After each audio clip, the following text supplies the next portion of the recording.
So, number 10 is probably one of my favorite etudes in this book. I like it because I think it's a very good piece of music, and I also like it because it has some great pedagogical concepts in here. So the first one for me, again, is style and character, and the second one is articulation. So we're going to talk a little bit about both of those.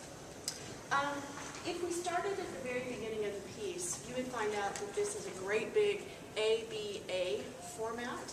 The opening is resolito, so determined, decisive, aggressive, whatever your favorite word is. And then the B section, which is where we start, is cantabile. So singing, lyrical, much more connected. And then we officially come back about 33 to a final A. The repeat of the A, although the few measures before it have reminiscent qualities of the A section. So again, I want my student to achieve a contrast. When they start at that B section, start at the beginning of our excerpt, I really want that attention to connected, to lyrical, to beautiful sounds in the middle of a technical etude. Right? When we get to the A section, either at the beginning or in our case at the end, I want to have that nice switch and have a really crisp articulation. So that leads us to tonguing and articulation in this etude. I'm hoping to use a very light tongue.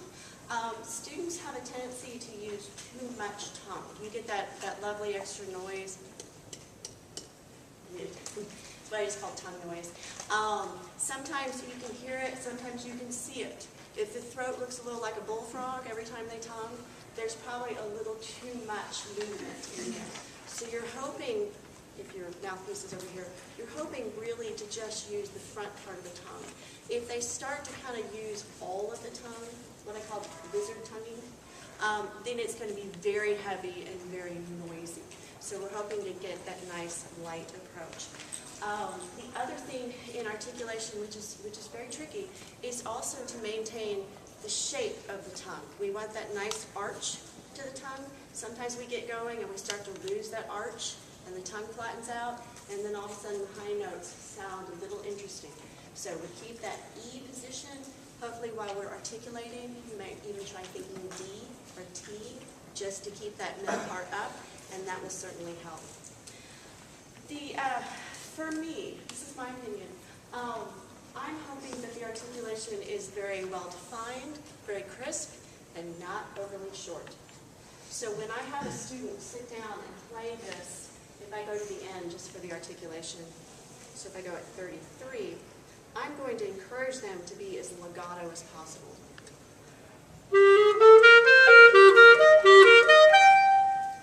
So that I can get the sound quality that I want between tonguing notes and slurred notes. I want it to be the same. As I go faster, I'm not going to change how I use the tongue. I'm just going to use it hopefully quicker.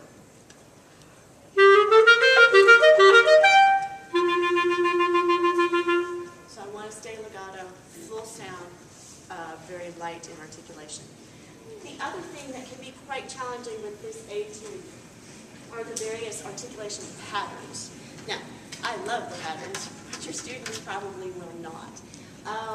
If you look at measure 33, he starts with slur 2, tongue 2 for 2 beats, and then switches to tongue 1, slur 2, tongue 1. There's also, this is over in measure 28, before the A section repeats, you have a lot of tongue 1, slur 3.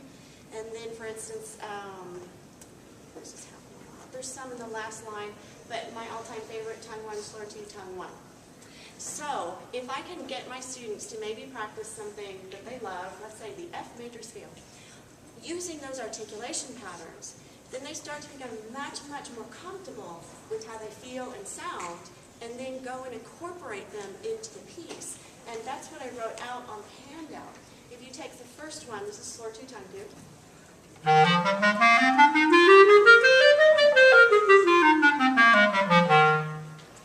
They start to understand how the pattern works. I always relate it to rhythm.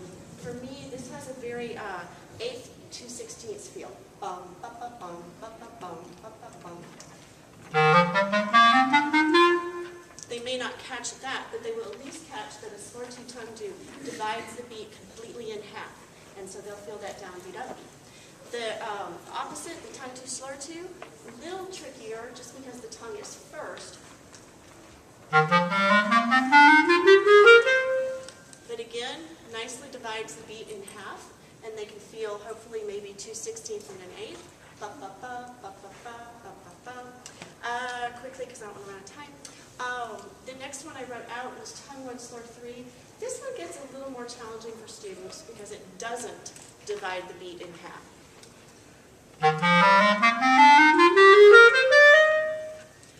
The problem with tongue-1 slur-3 oftentimes is that the student puts all the emphasis on the beginning of the slur, and all of a sudden we have none on the downbeat. So we want to make sure that those first two articulated notes actually have, they're kind of equal in terms of emphasis. So, ba-ba, da-da, da-da.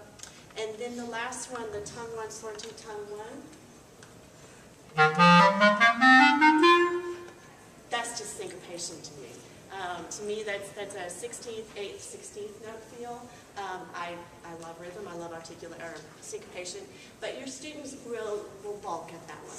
So again, if I take something very straightforward like the F major scale, get them used to the pattern, used to how the tongue is going to work, I can then go and incorporate it into the music, and they're not worried about everything, getting the articulation pattern, getting the notes, everything. They've done a little bit of the pattern, and they start to feel comfortable with that. I'm going to skip over sound, because mostly it's what I've said before, and talk just a little bit about practice methods. With a piece, especially the second half of our excerpt, that is so technically oriented and so 16th note oriented, I will encourage my students to do lots of various practice methods.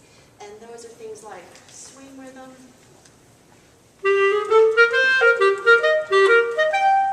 they're doing slow, fast, slow, and they're practicing fast in a very, very tiny little increment with time to recover. Oftentimes the brain just gets a little overwhelmed, and if we have a slow note, they can think again, and then off they go into a fast note. If I flip that around, this one's not as comfortable, but if I do the quick note first,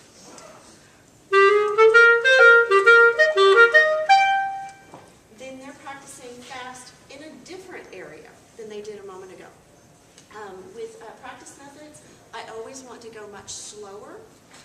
You can subdivide it, that might help them, especially on that second practice method pattern. That might feel a little bit more comfortable if they feel a little bit more in terms of pulse more often.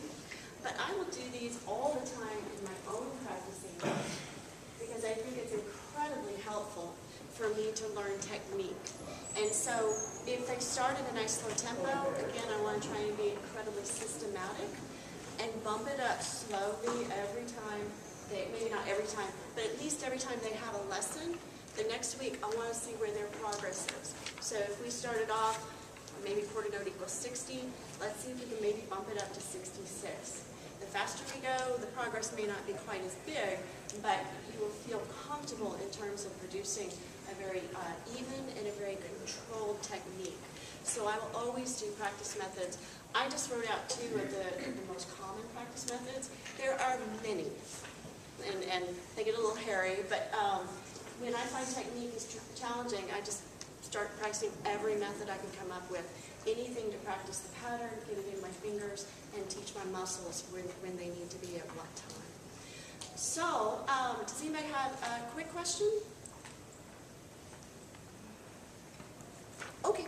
I hope you enjoy these pieces. I think they're very, very good, and they will be a productive energy for your student. They're very, very good. So if you have any questions, I'm just going to pack up, but we do have another session here in about 5 minutes. So thank you very much.